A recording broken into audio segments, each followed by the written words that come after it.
घर का काम करती रहती है, फिर ऑफिस जाती है और बच्चों में लगी रहती है। अरे ऑफिस क्यों नहीं छोड़ देती, या फिर घर के लिए कोई नौकरानी रख ले।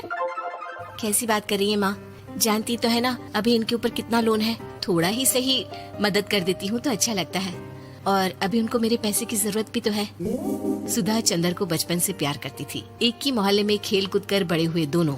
जहाँ सुधा संपन्न परिवार से थी तो वहीं चंदर का परिवार आर्थिक परेशानियों से जूझता ही रहा। लेकिन सुधा की जिद के आगे किसी की नहीं चली। सुधा कल ऑफिस जल्दी जाना है और 2 दिन के लिए गुजरात ऑफिस के काम से भी जाना होगा। अरे कैसी बात कर रहा है बेटा, बहू को अगले महीने बच्चा होने वाला है, इस वक्त तो उसके साथ रहे। अरे कोई बात नहीं ना माँ, उनको जरूरी काम होगा, वरना मेरा चंदर ऐसे वक्त में मुझे छोड़कर कभी नहीं जाता। चंदर सुबह घर से निकलता तो आधी रात को घर में घुसता, वो भी शराब के नशे में। चंदर की माँ उसे खूब समझाती। अरे माँ देख रही हो ना कितना कर्जा है सर पर, काम करना पड़ता है, दिन रात काम नहीं करूँगा तो घर कैसे चलेगा। अरे लेकिन बहू को भी तो देख लिया कर, इस हालत में भी घर का बाहर का सारा काम करती है। चंदर तो जैसे माँ की बात सुनकर भी अनसुना कर देता है। ऑफिस के बाद चंदर का फोन माँ के पास आता है। माँ वो ऑफिस के काम से आज रात के लिए पास के शहर के ऑफिस जाना पड़ रहा है, कल सुबह आ जाऊंगा। सुधा रात को कमरे में सो रही होती है कि उसके पेट में दर्द होता है। सुधा चंदर को वीडियो कॉल करती है। इनको फोन कर लो, शायद कुछ आराम मिले। लेकिन 10 बार फोन करने पर भी वो सुधा का फोन नहीं उठाता। ऑफिस के काम से गए हैं, हो सकता है बिजी हो। कितनी मेहनत कर रहे हैं हम लोगों के लिए। सुधा सो तो जाती है, लेकिन अकेले उसे कमरे में डर लगता है। अगले रोज चंदर घर आता है, जहाँ सुधा ऑफिस जाने के लिए तैयार हो रही थी। तुम आज भी ऑफिस जाओगे? कल रात भर तो ड्यूटी की है, थक जाओगे, छुट्टी ले लो ना। अरे नहीं नहीं, कैसी बात कर रही हो, ये तो पॉसिबल ही नहीं है। अच्छा रुको, मैं जल्दी से तुम्हारा खाना और नाश्ता बना देती हूँ। बेचारी सुधा ऑफिस जाना छोड़कर लग जाती है पति के लिए खाना बनाने, उसके कपड़े प्रेस करने और जरूरत का सामान मुहैया कराने के लिए। हो सके तो रात की ड्यूटी मत लिया करो ना, मुझे बहुत डर लगता है। अरे यार क्या है, तुम तो ऐसे बिहेव कर रही हो कि तुम ही अकेली हो जिसे बच्चा होने वाला है। इतने लोगों के पति जो काम के सिलसिले में बाहर होते हैं, उनका क्या। सुधा को चंदर की मुंह से ये बातें अजीब लगती है। अरे हुआ क्या है तुमको? पहले तो तुम मेरा कितना ख्याल रखते थे, मेरे पास रहते थे, मेरी दवा से लेकर खाने पीने तक का सारा ख्याल। और अब इस बार तो तुम एक दफा भी मेरे साथ डॉक्टर के पास नहीं आए, क्यों? अरे पागल हो गई हो क्या? पागल वाली बात कर रही हो। काम धंधा देखो या फिर तुम्हें लेकर टहलता फिरूं। और मुझे शुक्रवार की रात को काम से निकलना है, सोमवार आऊंगा। सुधा को समझ में नहीं आता कि क्यों अचानक से चंदर को फील्ड का काम मिल गया है। लेकिन एक दिन, सुधा मैं और चंदर जरा एक रिश्तेदार के घर जा रहे हैं, तुम भी तैयार हो जाओ, घर में अकेली कैसी रहोगी।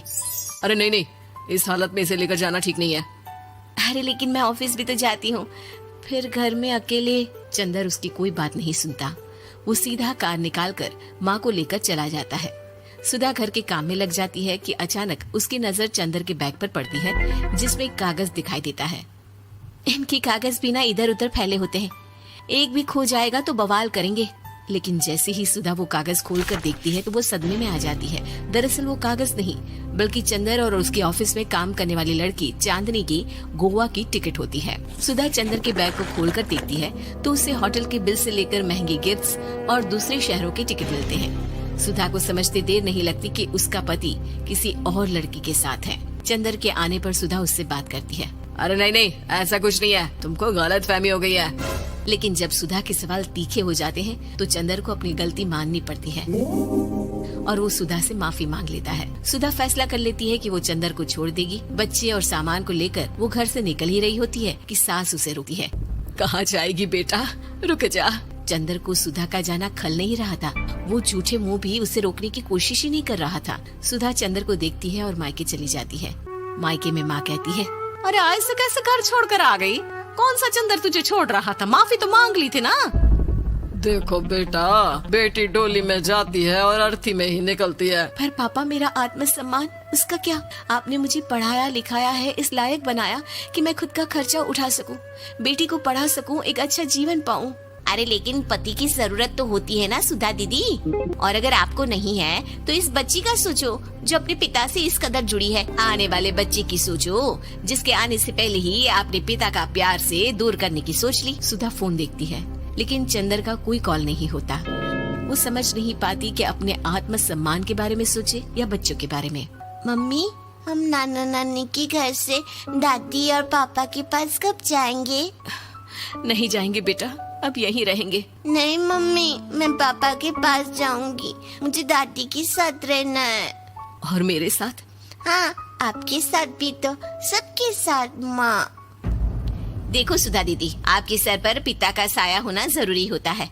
अपने घमंड के लिए पिता और बेटी को अलग मत करो। सुधा अब सामान उठाकर अपने ससुराल जाने लगती है, लेकिन मन में सवाल रह जाता है कि जिसे दुनिया घमंड समझ रही है वो उसका आत्मसम्मान था। चंदन ने माफी जरूर मांग ली, लेकिन कभी ये एहसास नहीं दिलाया कि वो सिर्फ उसी का है।